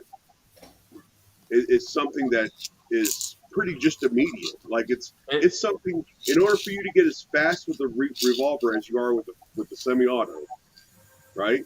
In order to get that fast, the time, training, and skill level is significantly higher. And you're exactly right. It is. But again, if you're invested in carrying, you should be invested in the time and learning that skill level and getting to that skill level. Oh, sure. No, absolutely. That's why I carry semi-auto. Like, you're making my argument for me, buddy. No, it's dude. If you take the time, if you're gonna carry a revolver, take the time, learn the gun, learn the reloads, get If- fast at it, get proficient at If it. if you're going to carry a revolver, I don't disagree. But that's the caveat. If you're going to carry a revolver. If. So that I agree. For any gun, if you're going to carry a fucking Thompson Exactly. submachine gun, you need to get proficient with it too. That's not what you asked me. That's not what you asked me. You asked me why I thought they were a dead gun, and it's But they're because not. of all That's the, what I'm saying. They're not a dead gun. it's Everything because that you of all- said. it's because of all the inferiorities and inefficiencies in compared to a semi-auto pistol. But they're not inferior. Your argument goes towards training. Essentially, is what your argument goes towards. They're not inferior. No, Well, you're only arguing the one side of the point of just reloads. There's so many different reasons why people carry semi-autos now and not carry revolvers anymore, because revolvers in that aspect are inferior. There is no inferior gun, only an inferior shooter that does not train with their gun. tell Cobra pistols that, or Jimenez or whatever those fucking piece of shit. There's a lot of bad ones out there. There is. There's a lot of bad ones out there. But when you have a good revolver, like a Smith or a Colt or something along those lines, that is a very reliable firearm, there's nothing wrong with it. I didn't say there was anything. You said I answered the question: semi-auto to revolver. Yes, you did. Now, And- is that particular Smith or Colt or Ruger or whatever revolver a good gun? Sure, it's a fine gun they're for what not it is. inferior, though. But that's not what you asked me. No, dude, I get your read. I get what you're saying, but you're saying inferior. It's not inferior. So semi-automatics are superior. This is why the military still uses revolvers and cops still use revolvers and all the agencies still use revolvers, because they're just as good as. I mean, you sound like an Olight commercial, man. Because they're just as good as the competition. I do not sound like an Olight commercial. Thank you very much. God, That was harsh. that was pretty harsh. No, I do not sound like an Olight commercial. But it's I always it aggravates me when people say that revolvers are inferior. They're not inferior. They're really not. Everything has their place. A knife has its place. A revolver has its place. A semi-automatic has its place. Everything has a Well, place. that's exactly it. How are they not inferior? All the arguments he made are literally they're ridiculous. You're talking about capacity. Okay, No, yes, actually, okay. So I'll break them down. Why objectively they are not ridiculous, and in fact, they are in fact reasons that make the revolver inferior. Number one, and first and foremost, is that with a less than 50% hit ratio for most defensive shootings, and defensive shootings lasting 3 to 6 rounds, some estimates even being 8 rounds, that in and of itself, that alone, no matter how much training you have, that statistic doesn't change. And so I would rather have twice as much ammo as I should need than half as much as I could need.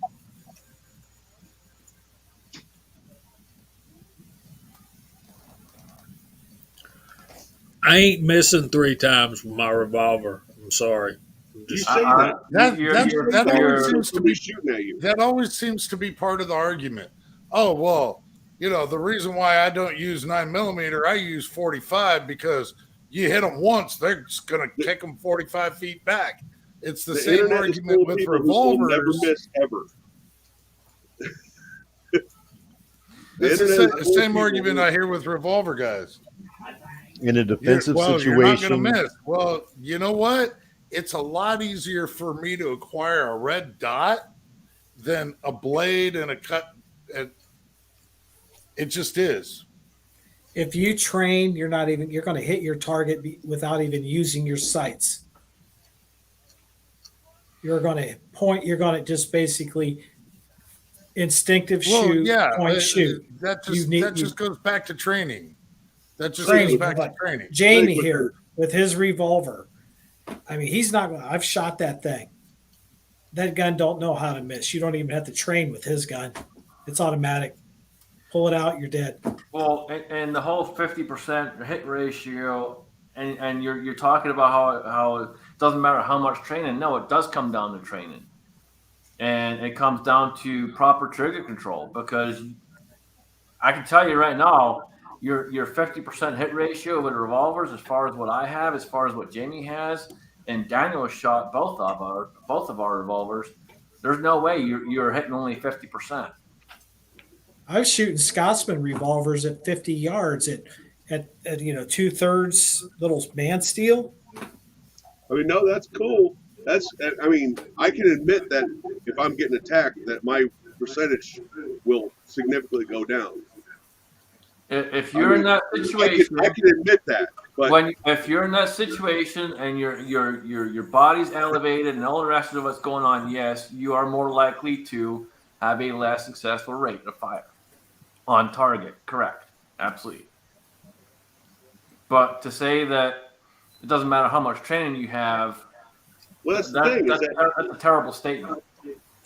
That's the thing is that the amount of training you have. Look, people who are in gunfights for a living. This is not something I made up. This is from people that are in massive fucking gunfights for a living, that are in combat war zones right now. This isn't something I made up. These are highly trained motherfuckers that will straight tell you. Not only do I not remember what happened, I didn't hit half the shit I was shooting at. This isn't something I made up. I'm not saying you're making it up. I'm just you're. What I'm saying is and training does make a big difference. And the whole 50% hit ratio thing, it's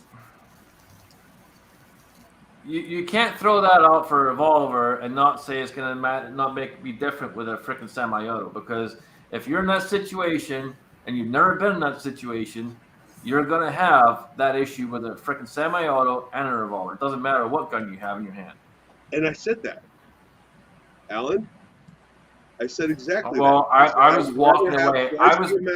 I would rather have twice the amount of ammo I need than half of what I should have. That was to my point exactly. That since I know that my hit ratio is going to go down, I'm not going to handicap myself also with a smaller amount of rounds. Yeah. Well, I'm not going to go to shady parts of Des Moines with a 357 revolver.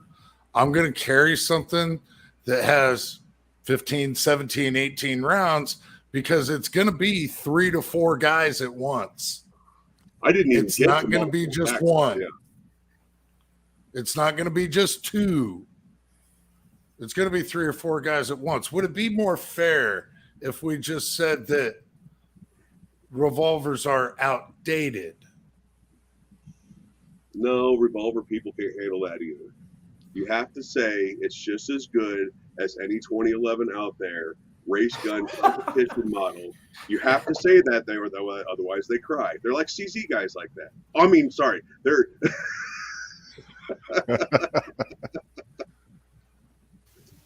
Let me say this.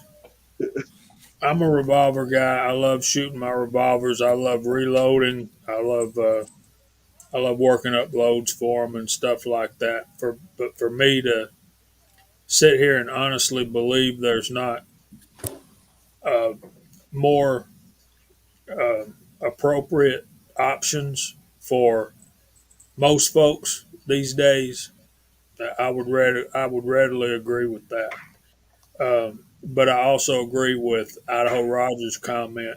Don't miss. If you need to engage more than 6 assailants, you have more issues than a semi-auto will fix. And For me, shooting a nice old Smith is like putting butter on your next to your jelly. It's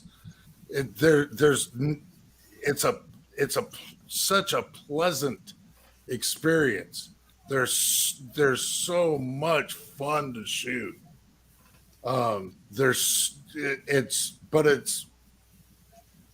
depending upon what I'm going to use it for. If I'm going to use it in an actual function other than range and target, I'm not going to go to a revolver. It comes down to this, and we've talked I about this in the love past. shooting those kinds of revolvers. It comes down to I've shot plenty of years, Scotsman, that just make me weak in the knees. It comes down to this: carry whatever you're comfortable with. That's it, and that's exactly how it is. Carry what you're comfortable with. You're comfortable carrying a revolver? Carry a revolver. That, and the next time you see Scotsman, tell them revolvers are inferior.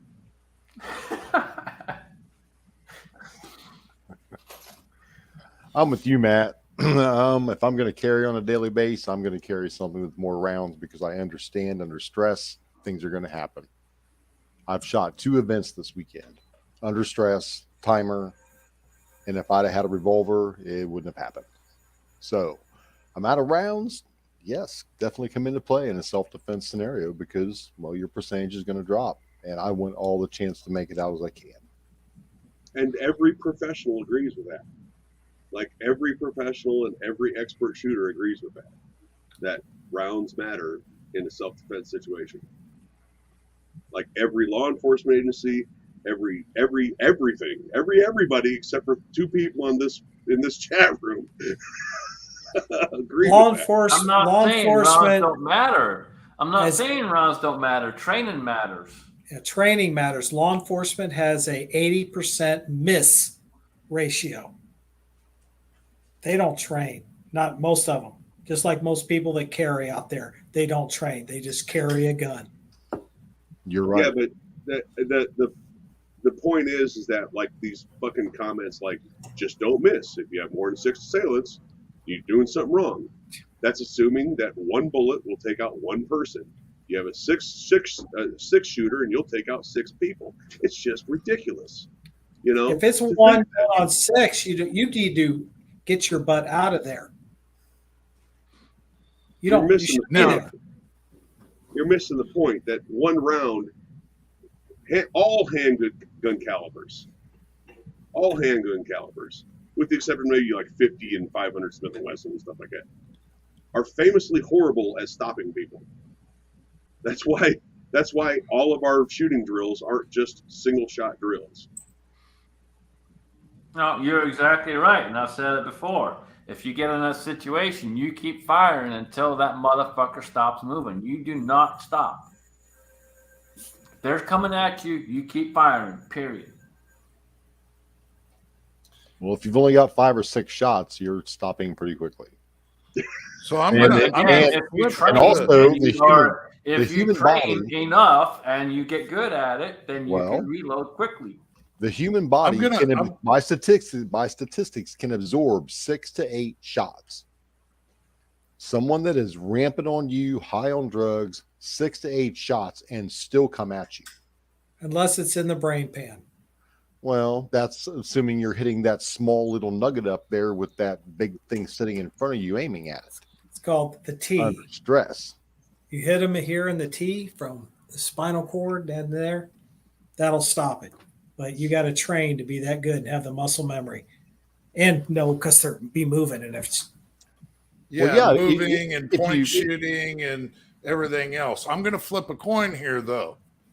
Which is cooler to be carrying? Because it doesn't really matter unless you look cool, right? a 500 Smith and Wesson is cool to carry. Old school Well, Python. if we're going cool factor, we're going CZ Shadow too. TSO. See, that's where we differ. So the revolver guy goes to a semi-auto for a cool carry factor. That's a TSO, Daniel. Yes. That It's looks, got lock grips. that It's looks, got I mean, lock grips. that looks a I- little I- wimpy. You know, if I'm open carrying and everybody's open carrying, and I see a guy walking around with a freaking 500 Smith and Wesson strapped to him, I'm like, that's a fucking cool gun. Yeah. I'd be going, hey, Tackleberry. I'll tell you if it's something. All right, I'll tell you something since we're talking about this, and this is a good topic too. There's nothing like walking around with a 44 mag strapped to your chest. There's not. I don't care who you are. There's nothing like walking around with a 44 strapped to your fucking chest. I mean, there's some other guys walking around outside carry and they've got, you know, a PPQ. You're not really going to think, hey, that's all that cool. They're going to think, oh, yeah, okay, he That's carries. just because it's a PPQ. What?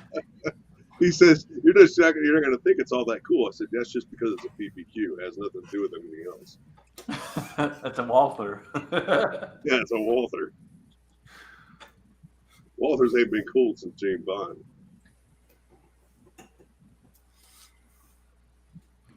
I don't know, I Yeah, don't care. so I don't care I'll give the cool factor to the revolvers. That's just beautiful, cool factor. Positively goes to the revolvers. I don't care what anything you say. I carry a 22 Derringer because 22s kill more people than anybody else every year. Oh fuck! Here we go. Oh, pretty soon we're going to get on 10 millimeter because it's 1 millimeter more. I'm still waiting on the 11 millimeter because it goes to 11.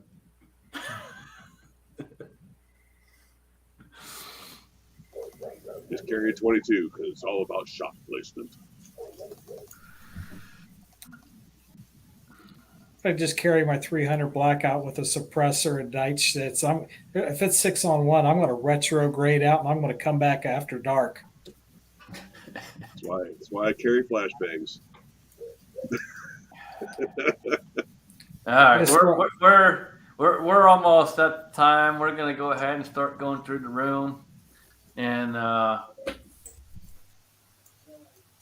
okay, we had one jump off. Matt, what you got going on, man? What's coming up? Not a whole lot. I mean, like I said earlier, I mean, I got a new LPBO here that I just got in on Friday. Then I'm gonna start testing, and a couple other things in the pipe, a couple of holsters, comp for my G19, things like that. And then hopefully I'm going to get some video while I'm up in Utah.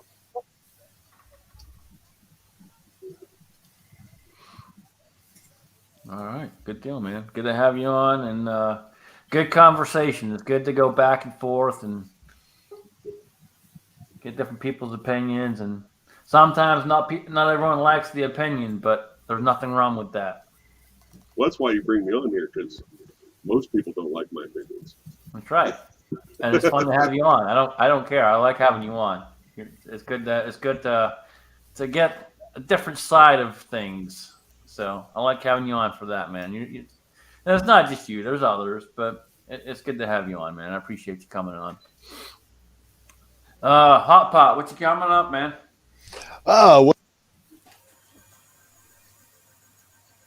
Got a busy work week coming ahead of me. Gonna do some wheeling and dealing on some pistolias. Other than that, man, just trying to live, love, laugh, and reload. All right, awesome, man. Appreciate you coming on. Daniel, what you got coming up, brother? Nothing. I just put out a video today, so don't expect anything from me for another month. So I'm going to be getting my cameras out and start getting pictures of the deer out there and just start getting ready for hunting season. Went out there, found what sheds there was around. I had 5 bucks out here beside the goat pen there a couple of days ago.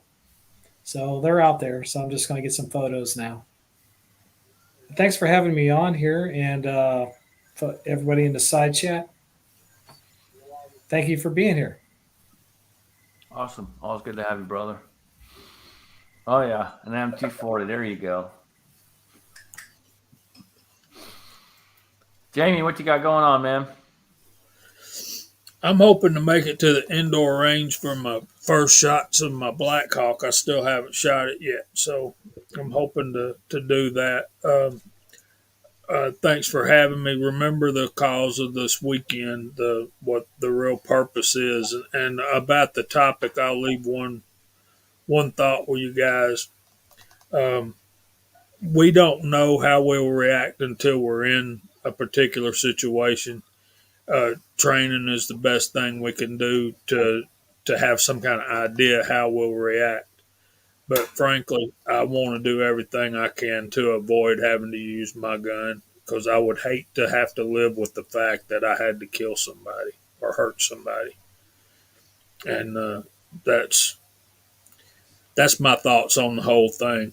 Be ready, hope for the best, prepare for the worst. And y'all check us out Friday nights on Georgia Shooting Connection channel. And 8 o'clock Friday nights. Hope to see y'all there. Thanks again for having me. Absolutely, brother. Always good having you on. And you're exactly right, man. Just keep training, keep being prepared. And, we none of us want to have to do that. But at the end of the day, we're going to defend ourselves. We have that right to do so, and we're going to continue to do so. And absolutely remember what this weekend's all about. Remember what tomorrow's about. It's not about thanking a veteran. It's about remembering those that paid the ultimate sacrifice so that we can be here and we can have what we have, the things that we have, the freedom that we have, even though they are trying to take it from us, which they're always trying to do. We have the freedom, and we're going to continue to fight for it and continue to stay vigilant. And so just remember those that have fought and died so that we can have it.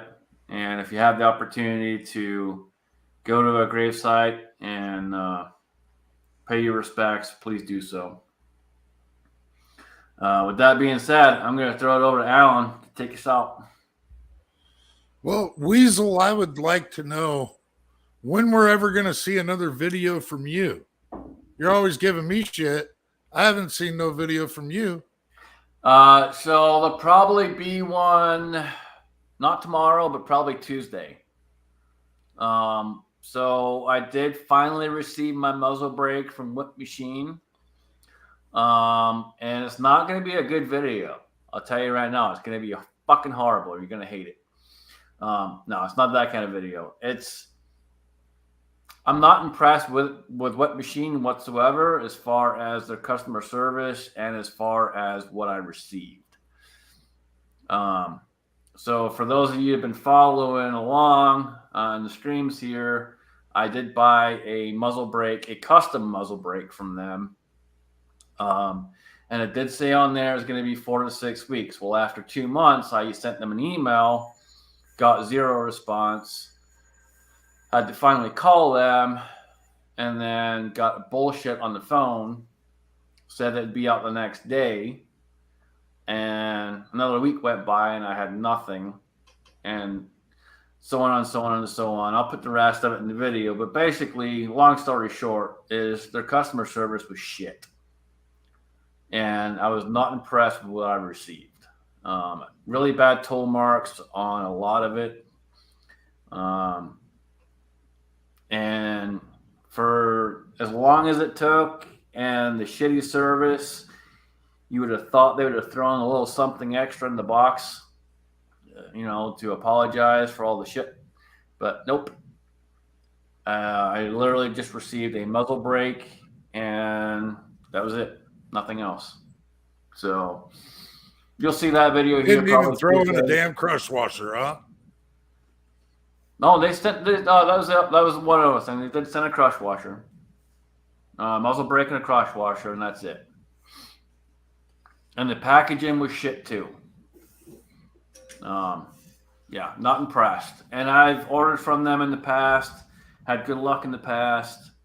But this past order for the custom brake was fucking ridiculous. Good to know. So you guys will see that video here soon. I also received a couple packages in the mail. Some pretty cool things coming. And I'm gonna have to call a couple people that I know in the past that have done some of these things for a little bit of advice to where to go to buy certain items. But there will be a custom 1911 from the Weasel. Awesome sauce. Awesome. Man, I'm gonna tell you the numbers for the 25.5 loading are not going to be this week. I will make that video next week as I'm waiting. I'm actually waiting on a chronograph. I've already ordered another one, so I'm waiting for it to come in. So in order to do that, I got to have the chronograph. Possibly this week, you'll see something else out of me. Just having fun, just enjoying life's little toys. But other than that, keep the magazines loaded and one in the chamber. Woo!